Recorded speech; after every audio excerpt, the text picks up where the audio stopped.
So what types of stuff do they do? Okay. Like what kind of power do they have, or abilities? Yes. What kind of power do they have? Are there ranks? Are there military ranks? Do they demon over different countries? Right. Like, do they have specialties? Okay. Yeah. All right. So, we'll get to the ranks in a minute. Okay. Okay. And so when we talk about demons and what they do, one of the first besides twisting heads around and right. Yeah. Besides what we've seen in The Exorcist. Throwing up on people. Yeah. So I think that what we find when we begin going through scripture, okay, first of all, the conversation so often goes, well, are they oppressing people? Are they possessing people? And I find to try to make those distinctions is just not healthy, or not needed. Maybe that's a better word than healthy. None of that stuff sounds healthy. Yeah, but so in other words, I don't need to figure out if someone is oppressed by a demon or possessed by a demon. The Greek word there just means to be demonized. Okay? Oh. All right. So okay. In other words, if I don't need to have to get into the idea of ownership or possession, but rather I think it's talking about their ability to influence people. Okay. Okay.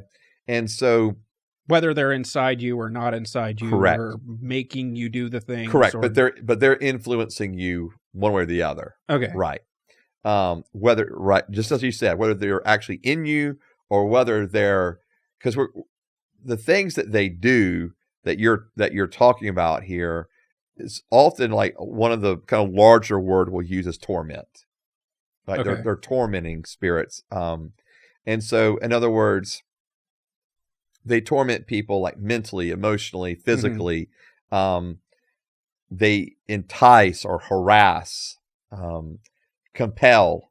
And then there is the idea of, they're being there and when we talk about the being in someone, that there's a great deal of influence, obviously, that they have in that person's life. And I'm not going to say they're necessarily enslaved to the demons, although we are told that we can be enslaved to sin.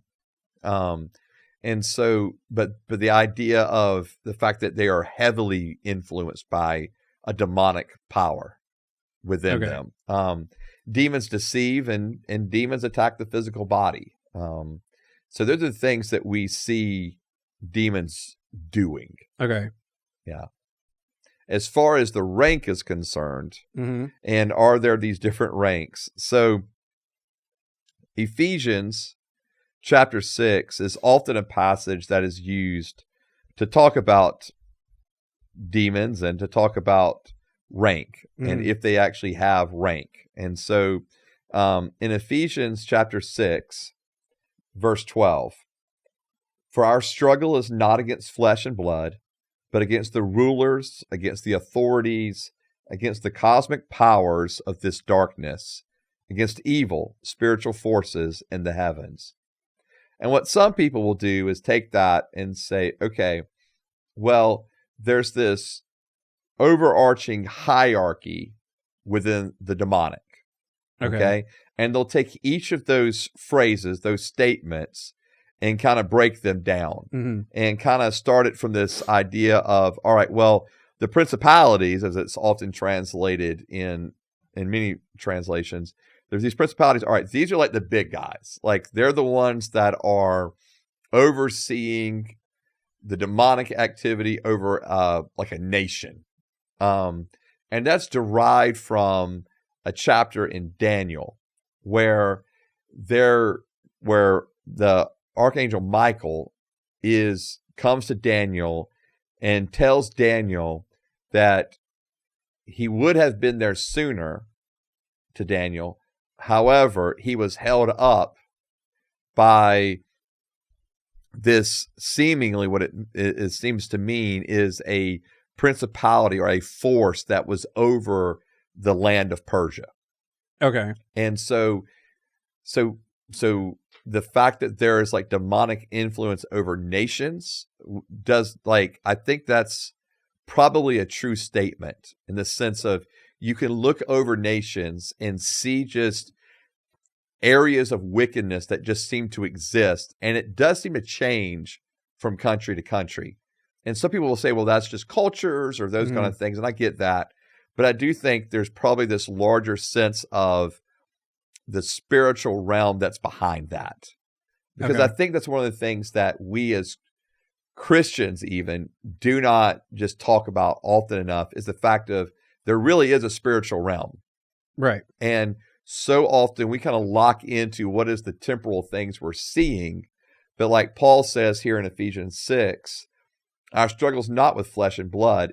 There is these powers, these principalities, these rulers, and these, spiritual forces in these heavenly places that are influencing what's going on in the temporal world we're seeing.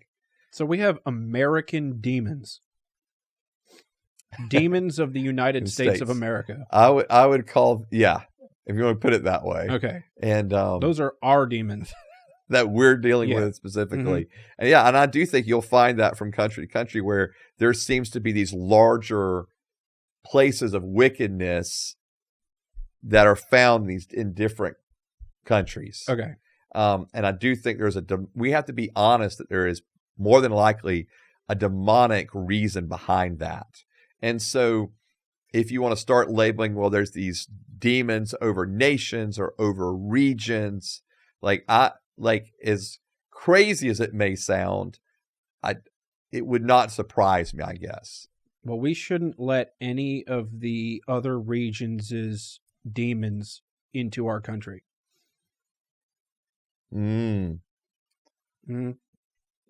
Interesting. Yeah. Yep. We have our demons, and there's no more room.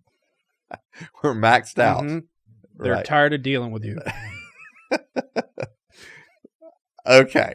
So I'm just going to keep moving and not get into where you're wanting to take this possibly. All right.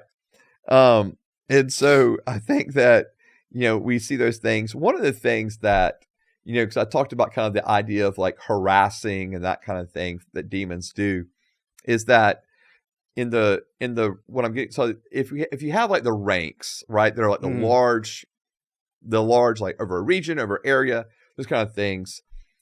It does seem that there's demonic influences that are specific to individuals.